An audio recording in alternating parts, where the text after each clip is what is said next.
보신 것처럼 모레부터 사상 첫 비대면 영상회의 방식의 국정감사가 시작됩니다.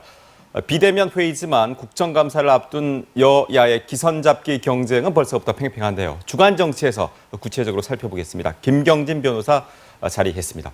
21대 국회 첫 국정감사입니다. 이번 국정감사의 주요 쟁점 어떻게 예상하십니까?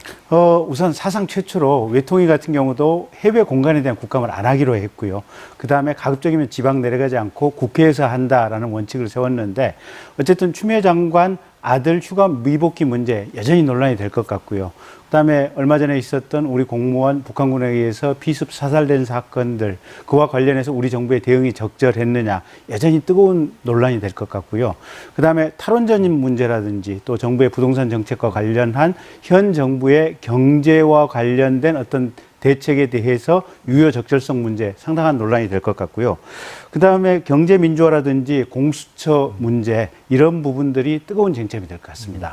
이번 추석 연휴에 강경화 외무부 장관, 외교부 장관 남편의 미국행을 놓고 논란이 있었는데 네. 여권에서도 이건 부적절했다는 지적이 나오고 있습니다. 어떻게 보십니까? 글쎄 이게 국가의 지도층 아니겠습니까? 장관의 남편이라며 그리고 대학교의 명예교수다 보니까 근데 지도층이 일반 국민들도 작년 동기 대비 97%가 해외여행을 자제하고 정부에서 하지 마라. 방역상 필요하니까 좀 자제했으면 좋겠다라는 권고를 국민의 97%가 따르는데 장관의 남편께서 이 부분을 따르지 않는다라고 하는 것은 보통 국민들이 보기에는 실망감, 그다음에 국가가 하라는 것을 우리가 과연 그러면 따를 필요가 있느냐 이런 자괴감들이 많이 있을 것 같습니다. 이낙연 대표까지 나서서 부적절하다고 있으니까요. 뭐 여야 모두 부적절했다는 부분에 대해서는 일치된 의견인 것 같은데 네. 이제 이걸 책임지는 부분에 대해서는 조금 온도차가 있는 것 같습니다. 당장 오늘 여권에서는 강경화 장관에 대한 방어선을 치는데 주력했거든요. 이 문제의 파급력 어떻게까지 이어질 거로 보십니까? 그러니까 이게 명확히 정부의 자제 권고를 따르지 않은 것이지 이게 무슨 불법은 아니거든요, 보면. 그래서 지도층으로서 솔선수범해야 될 의무를 이행하지 않았다라는 것이 핵심이기 때문에 이것만 가지고 강경화 장관 보고 물러나라, 물러나지 마라라고 하기에는 사안이 크게 중하지는 않는데 다만 정무적으로 봤을 때 요트를 구입하고 이걸 가지고 미국 전역을 여행을 하겠다라는 거 아니겠습니까?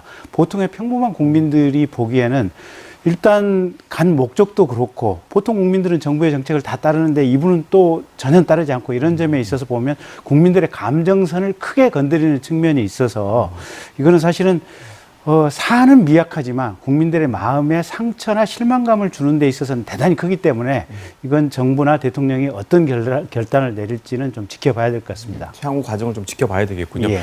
이번 추석 연휴가 이동 자제, 정부에서 이동을 자제해라 자제를 하면서 이제 집안에 계신 분들이 많았었는데 네. TV를 시청하시는 분들도 많았는데 주요 이슈가 되는 게 나훈아 씨 콘서트였습니다. 네. KBS 콘서트였는데 보셨습니까 혹시?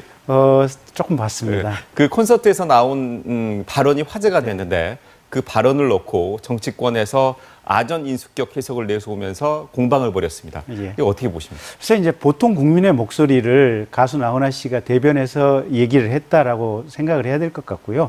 어쨌든 대통령과 정부 여당이 행정에 대해서는 무한 책임을 지는 것이니까 좀 더 무거운 마음으로 들어야 되는 것은 분명하고 하지만 야당이라 그래서 헌법기관이 아니고 대한민국의 국정을 일정 부분 책임을 안 지는 건 아니기 때문에 야당 역시 이게 여당에 대한 어떤 질책이다라고 생각하지 마시고 이게 나에 대한 목소리다라는 마음가짐을 가지고 들어주셨으면 더 좋지 않을까 합니다. 여야 모두 고개를 좀 숙일 필요가 있을 것 같습니다. 그런 것 같습니다. 여기까지 정리하겠습니다. 고맙습니다. 네.